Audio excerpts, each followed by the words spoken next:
एक बार की बात है, राधा नाम की एक लड़की अपने पिता के साथ रहती थी।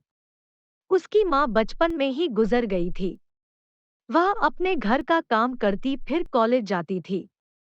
कॉलेज जाते समय वह रोज रास्ते में एक जगह पक्षियों को दाना डालती थी। उसके घर में भी दो पक्षी थे, उनको भी वह रोज दाना डालती थी।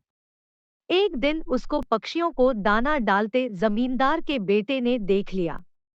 उसने अपने पिता से जाकर राधा से शादी करने की इच्छा जताई।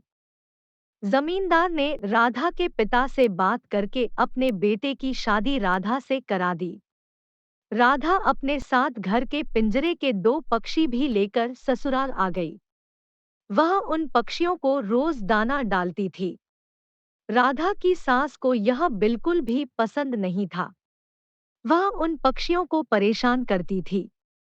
वह उनका दाना पानी जमीन में फेंक देती थी। एक दिन राधा की सास ने पक्षियों का पिंजरा ही जमीन पर फेंक दिया। उसे यह करते हुए राधा ने देख लिया।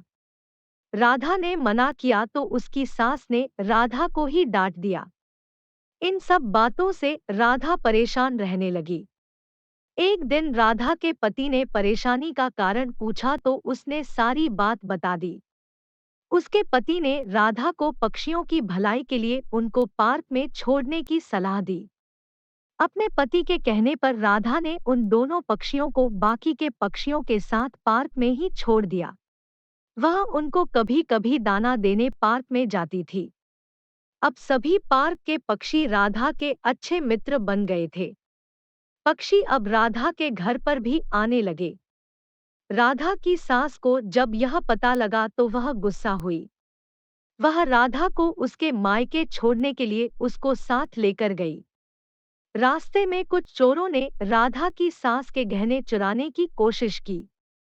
तभी राधा के पक्षियों ने आकर चोरों पर हमला किया, जिससे चोर भाग गए। इसके बाद राधा और उसकी सास घर ही लौट आए। अब राधा की सास की सोच पक्षियों के प्रति बदल चुकी थी। उसने राधा से कहा कि अब हम दोनों चिड़िया को दाना देने चला करेंगे और पहले के दो पक्षियों को घर वापस लेकर आएंगे। यह बात सुनकर राधा बहुत खुश हुई।